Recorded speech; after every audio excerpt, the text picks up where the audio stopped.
মানে বলতে পারছি না যে কত দিন নাগাদ চলবে কাজ আর কবে যে সব কাজকর্ম হবে। তো প্রত্যেকে একটা সব মানে এখানকার লোকেরা প্রত্যেকে একটা আশাবাদী, হলে পরে আমরাও দু চারটা কাজ টাজ পাবো এখানে। ইন্ডাস্ট্রি বলতে আমাদের বিশেষ করে রায়গঞ্জ মহকুমায় একটাই ছিল, স্পিনিং।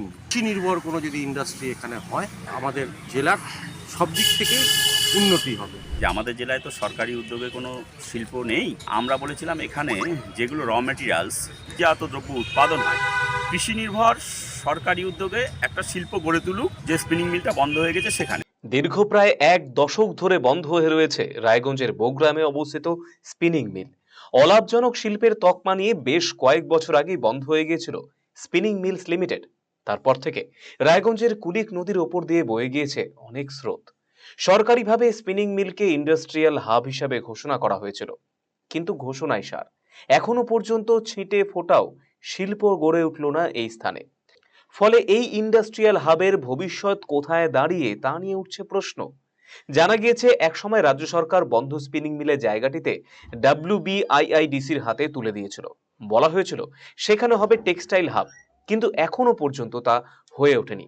পরবর্তীতে ইন্ডাস্ট্রিয়াল হাবের জন্য এই জায়গাটিতে প্রায় 20 কোটি টাকা খরচ করে পরিকাঠামো তৈরি করে সরকার। সরকারিভাবে দামও নির্ধারণ করা হয়। বলা হয় শিল্পোদ্যোগীরা 5 লাখ টাকা কাঠা প্রতি জমি ক্রয় করে শিল্প গড়তে পারবেন, কিন্তু সেই অনুযায়ী দেখতে গেলে এই স্থানে জমির মূল্য 1 কোটি টাকা বিঘা দাঁড়াচ্ছে। ফলে স্বাভাবিকভাবে আগ্রহী হননি কোনো ক্ষুদ্র শিল্পোদ্যোগী। তাই আজও তিমিরেই পড়ে রয়েছে এই জায়গাটি। ফলে ব্যবসায়ীরা রীতিমতো উদ্বেগ প্রকাশ করছেন। রায়গঞ্জে ব্যবসায়ী রাতুল সাহা বললেন, রায়গঞ্জের শিল্প বলতে ছিল স্পিনিং মিল। তা উঠে যাওয়ার পর এখানে ইন্ডাস্ট্রিয়াল হাবের কথা ঘোষণা করা হয়েছিল, কিন্তু এখনো পর্যন্ত তা হয়নি। আমরা চাই এখানে কৃষি নির্ভর শিল্প গড়ে উঠুক, ফলে অর্থনীতির জোয়ার আসবে রায়গঞ্জে। ইন্ডাস্ট্রি বলতে আমাদের বিশেষ করে রায়গঞ্জ মহকুমায় একটাই ছিল, স্পিনিং মিল। এবং স্পিনিং মিল উঠে যাওয়ার পর আমাদের মাননীয় মুখ্যমন্ত্রী আমাদের আন্তরিকভাবে বলেছিলেন যে এখানে একটা ইন্ডাস্ট্রিয়াল হাব হবে। যে কোনো কারণেই হোক ইন্ডাস্ট্রিয়াল হাব এখানে তৈরি হয়নি। আমাদের পক্ষ থেকে দাবি ছিল যে আমরা বলেছিলাম যে কৃষি নির্ভর কোনো যদি ইন্ডাস্ট্রি এখানে হয়, তাহলে আমাদের জেলার সব দিক থেকেই উন্নতি হবে। এক কর্মক্ষেত্রের প্রসারণ ঘটবে, দ্বিতীয়ত জেলারও অর্থনীতির ক্ষেত্রেও একটা জোয়ার আসবে।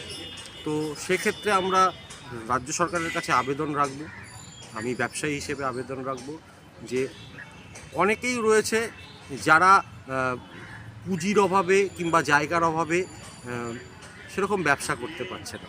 তো এরকম স্বনির্ভর কোনো প্রকল্পের মাধ্যমে যদি কোনো ব্যবসায়িক করা যায় সরকারের উদ্যোগে, তাহলে একটা উন্নতির জোয়ার আসবে বলে আমার ব্যক্তিগতভাবে মনে হয়। অন্যদিকে ভক্ত নামে রায়গঞ্জের এক ব্যবসায়ী বললেন, এখানে ইন্ডাস্ট্রিয়াল হাব হওয়ার কথা ছিল, ক্ষুদ্র শিল্প নিগমের পদ্ধতি চলছে, কিন্তু কবে হবে তা বুঝতে পারছি না।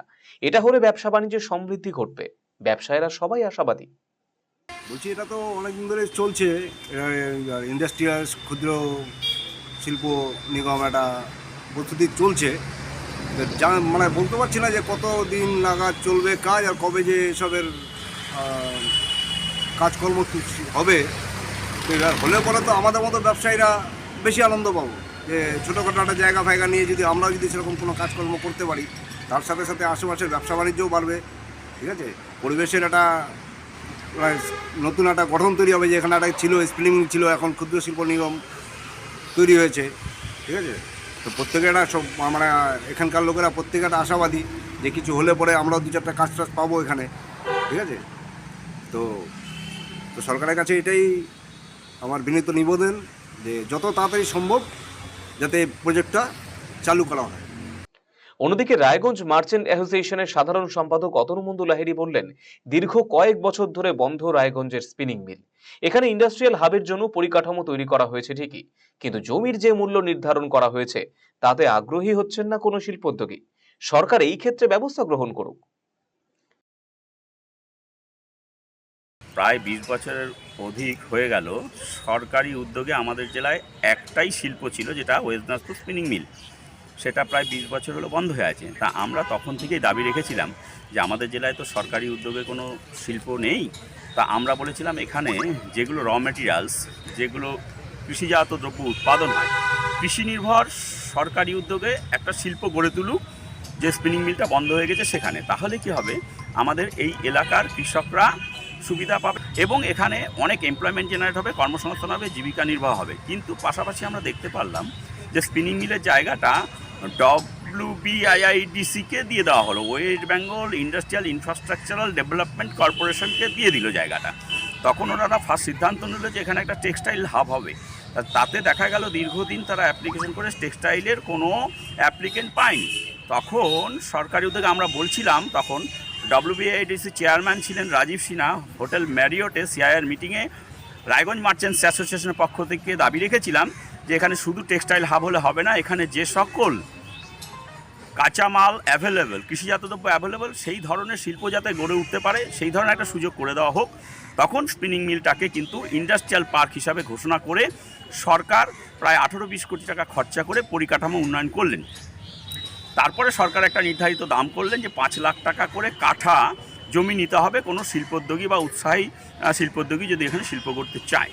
তো আমরা রায়গঞ্জ মার্চেন্টস অ্যাসোসিয়েশনের পক্ষ থেকে দাবি রাখলাম যে আমরা শিল্প করতে যদি আমরা একটু রিমোট এরিয়ায় যাই, 5-7 কিলোমিটার দূরে যাই, আমরা কিন্তু ওখানে 7 লাখ টাকা 8 লাখ টাকা বিঘা জমি পেয়ে যাব।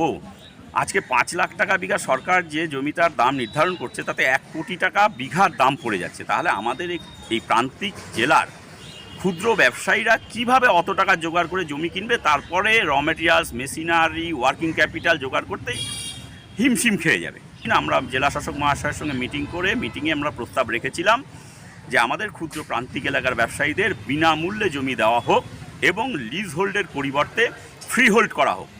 লিজ হোল্ডের পরিবর্তে ফ্রি হোল্ড করলে তাতে একটা সুবিধা, আমাদের উদ্যোগীরা অনেক বেশি ইনভেস্টমেন্ট করার আগ্রহী হবে, ইকোনমিক গ্রোথ হবে, এই এলাকার কর্মসংস্থান বাড়বে, জীবিকা নির্বাহ করতে পারবে এই এলাকার সাধারণ মানুষরা। আমরা চাই প্রশাসন এটা খুব আন্তরিক দৃষ্টিতে দেখে আমাদের প্রান্তিক জেলার শিল্পোদ্যোগীদের জন্য এটা বিনা পয়সায় প্রদান করা এবং লিজ হোল্ডের পরিবর্তে ফ্রি হোল্ডে দিয়ে এখানে শিল্পের প্রসার ঘটাতে সহায়ক ভূমিকা পালন করবে।